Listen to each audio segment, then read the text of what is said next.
Salut les filles, bienvenue ici, on est samedi. Est-ce que ça compte? Je ne sais pas. C'est un peu tous les jours samedi en ce moment.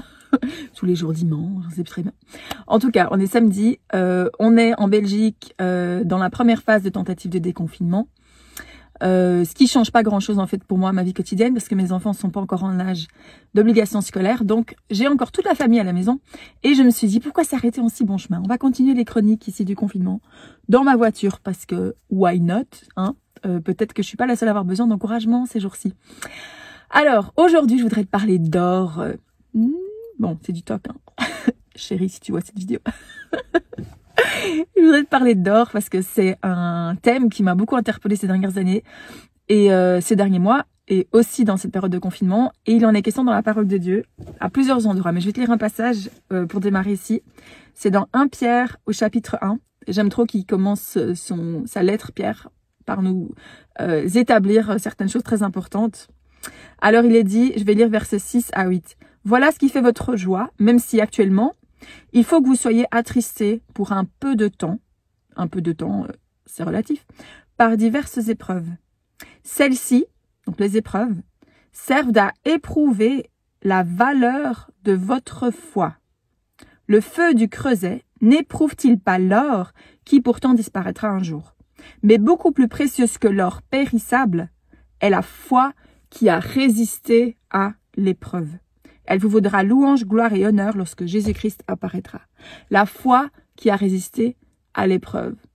En d'autres mots, on ne sait pas vraiment mesurer la valeur ou la qualité de notre foi tant qu'on n'a pas traversé une épreuve. Et je me suis intéressée au processus justement à la fois d'extraction. Entre parenthèses, l'or, il faut aller le chercher dans des mines, c'est quelque chose de très profond. Et ensuite, le processus de raffinage. C'est pas simple, hein, les amis, pour avoir de l'or dans les mains, notamment le fait que il faut passer au creuset. Donc le creuset, c'était l'outil qu'ils avaient à l'époque. Nous, c'est plutôt aujourd'hui, dans tout ce qui est métallurgie, c'est plutôt des fours. Mais est-ce que tu savais que la température pour faire fondre de l'or est de 1064 degrés? 1064 degrés. Alors, ça me faisait penser à ça, moi, un petit peu. Il y a eu des moments où je suis passée par des épreuves, où ma foi est passée au feu de l'épreuve, à la fournaise de l'épreuve, et où justement, j'étais pas en train de me dire « Ah, c'est trop cool, je suis là dans le four ». Le feu va justement faire fondre et donc va séparer le poids de l'or, si tu veux, va descendre au fond de la cuve et puis toutes les impuretés vont remonter à la surface. Dans ces moments-là, je suis pas en train de me dire « Oh, c'est trop bien, je passe par ce processus de purification ». Purification, de raffinage pour être plus pur et tout. J'étais en mode, je veux sortir, ça brûle, c'est chaud, je veux sortir. Où est la sortie? Tu vois? Je veux sortir. Il y a personne qui est dans le four en train de se dire, je vais me faire une petite sieste ici, c'est cool. C'est hyper inconfortable, c'est hyper douloureux, c'est hyper difficile. On n'a pas envie d'être là. Et pourtant, la parole de Dieu est claire sur le fait que l'épreuve de notre foi est inévitable. Et peut-être aussi n'aura pas lieu qu'une seule fois. Je te dis ça comme ça, avant de te faire peur, je te raconte la suite. Alors, quand j'avais 12 ans, j'étais avec mon père dans une salle de bodybuilding. Mon papa, il aime beaucoup le bodybuilding. Et alors, j'ai rencontré, c'était très sympa, il m'avait amené pour participer avec lui, et j'ai rencontré une prof de sport qui m'apprenait, tu sais, au début avec les petits pois, machin. Et elle avait un t-shirt sur lequel il était écrit « Love to learn... » Non, attends. « Learn to love the burn ». Apprends à aimer quand ça brûle. Hein? Et alors, elle m'explique, bon, je parlais pas anglais à l'époque, mais elle m'explique, elle portait des haltères et tout. Bon, moi, c'était des petits pois d'enfant, mais elle portait des trucs, toutes les veines dans son cou, dans ses tempes. Enfin, tu vois, elle souffrait, en fait. Voilà, ce qui, moi, n'avait pas l'air de me convaincre vraiment sur l'utilité des sports. Et alors, je lui dis, mais c'est quoi sur ton t-shirt? Et elle me dit, mais en fait, moi, j'aime quand ça brûle. Tu peux apprendre à aimer quand ça brûle, parce que c'est au moment où ça brûle que ton muscle se forme. Bon, non merci. Moi, j'aime pas quand ça brûle.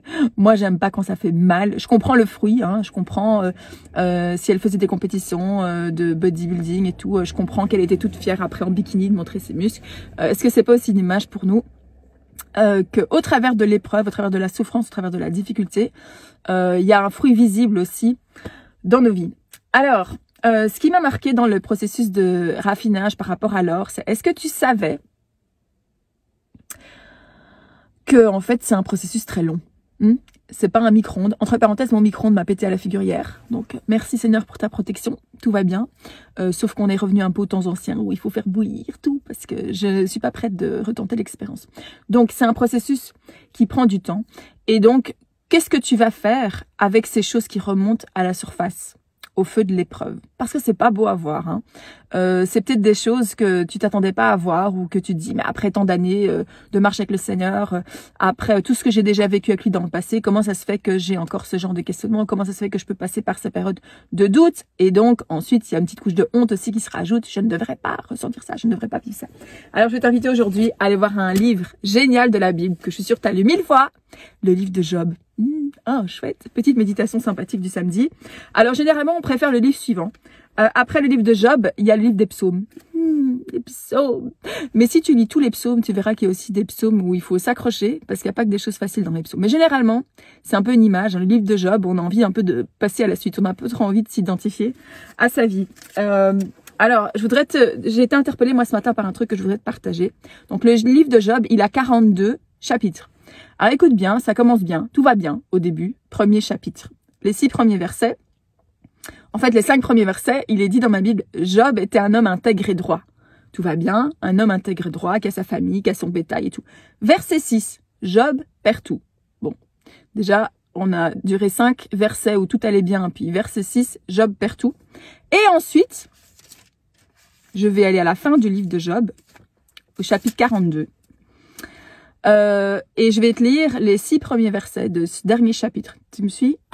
Les 6 premiers versets du dernier chapitre. Job répondit alors à l'Éternel, « Je sais que tu peux tout et que rien ne saurait t'empêcher d'accomplir les projets que tu as conçus. Qui ose, disais-tu, obscurcir mes desseins par des discours sans connaissance? Oui, j'ai parlé sans les comprendre, de choses merveilleuses qui me dépassent et que je ne connaissais pas. Écoute, disais-tu, c'est moi qui parlerai. Je vais te questionner et tu m'enseigneras. Jusqu'à présent, j'avais seulement entendu parler de toi, mais maintenant, mes yeux t'ont vu. Aussi, je me condamne, je regrette mon attitude en m'humiliant sur la poussière et sur la cendre. » C'est hyper beau, parce qu'en fait, ça nous apprend qu'au travers de l'épreuve, Job, il a vu Dieu comme il n'aurait jamais pu le voir auparavant ou différemment. Et alors, si tu vas tout à la fin du chapitre, dans les derniers versets, c'est là qu'on voit que sa condition est restaurée. Je voudrais t'interpeller sur le verset 10 du chapitre 42. Lorsque Job eut prié pour ses amis, l'Éternel le rétablit dans son ancienne condition. Je fais une petite parenthèse ici pour te dire lorsque Job eut prié pour ses amis. Si tu connais pas le livre de Job, entre le chapitre 1 et le chapitre 42, il y a 41 chapitres où il est tourmenté par ses amis. 41 chapitres où il est tourmenté, où il est au creuset, où il est dans la fournaise de l'épreuve, où il est accusé par ses amis, accusé même par sa femme. Et tous les hommes mariés disent Amen. Et en fait, tu te rends compte que il a fallu 41 chapitres d'épreuve et à la fin, voilà son témoignage, voilà ce que Job dit. Maintenant, mes yeux t'ont vu. Et c'est mon témoignage aussi. J'ai pas vécu quelque chose du tout de similaire.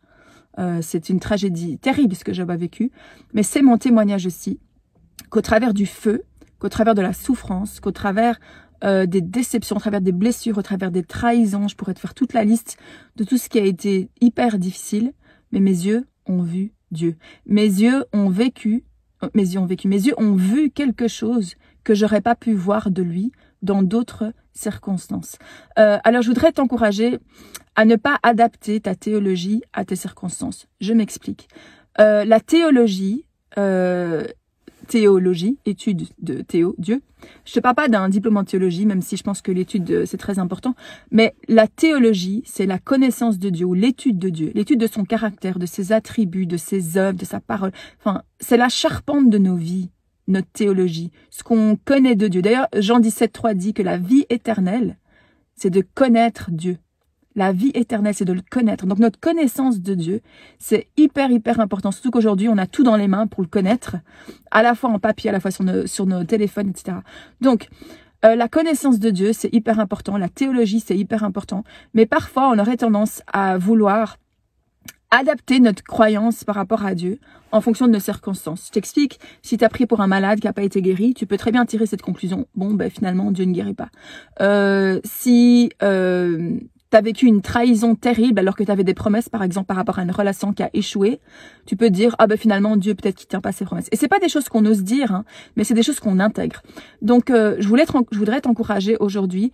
L'expérience avec Dieu, c'est important. Le vécu avec Dieu, c'est important. Toute l'écoute de sa voix, la marche avec Dieu, c'est hyper important. Mais il faudrait que nos souffrances et nos épreuves, ce soit jamais une pierre d'achoppement ou un terrain glissant qui nous permettrait finalement d'accuser Dieu.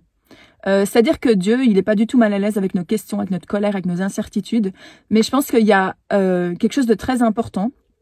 C'est que même si on peut lui dire toute notre colère, même si on a le droit hein, de nous exprimer, et Dieu, il préfère tellement qu'on s'exprime plutôt qu'on fasse comme si de rien n'était. Hein, il aime nos cœurs en vérité. On a le droit de s'exprimer, mais parfois la tentation est celle-ci, c'est que quand on veut s'exprimer devant Dieu, parfois on veut aussi le blâmer pour des choses qu'on a mal vécues, ou on peut accuser aussi sa nature et son caractère. Et je voudrais t'encourager aujourd'hui à examiner peut-être au travers de l'épreuve qu'elle soit, c'est pas pour être une prophète de mauvais augure, mais l'épreuve que tu as traversée, que tu traverses, que tu traverseras, parce que le chemin de notre foi, c'est ça, il est aussi semé d'embûches, il est aussi semé d'épreuves. Mais la question, c'est qu'est-ce que tu vas en faire de ces épreuves? Qu'est-ce que tu vas en faire? Qu'est-ce qui va rester une fois qu'on va ouvrir ce four? Est-ce qu'il va rester de l'or ou est-ce qu'il va rester que des impuretés? J'aime bien cette expression en anglais qui dit que l'épreuve peut ou bien te rendre bitter or better, c'est-à-dire ça peut te rendre amer. Il peut y avoir ce qui sort du creuset ou de la fournaise, ça peut être de l'or ou de l'amertume. En fonction de ce que tu vas en faire et en fonction de ce que tu vas découvrir de qui est Dieu. Moi, un de mes combats les plus importants, surtout au travers de toutes les souffrances que mon bébé avait traversées ou d'autres épreuves qu'on a traversées avant en tant que famille, notamment la perte d'un enfant, etc. J'ai fait une fausse couche de notre fils aîné, une fausse couche assez avancée dans la grossesse. Je sais pas si je t'en ai déjà parlé ici. Sinon, il y a une vidéo sur la chaîne de YouTube, si tu traverses ça, ou s'il y a quelqu'un qui l'a traversé, où je raconte cette histoire. Mon combat le plus grand, c'était de pas accuser la bonté de Dieu.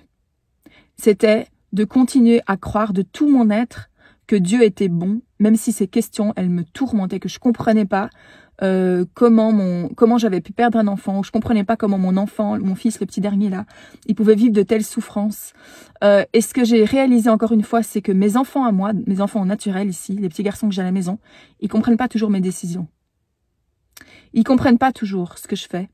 Parce qu'ils n'ont pas parfois la capacité à l'âge qu'ils ont de comprendre, au stade de maturité qu'ils ont de comprendre les décisions que je fais. Et pourtant, je suis une bonne mère de famille.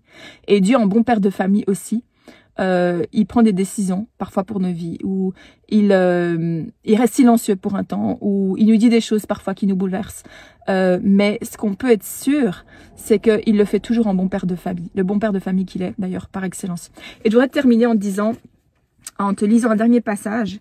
C'est dans Jacques, au chapitre 1, ici.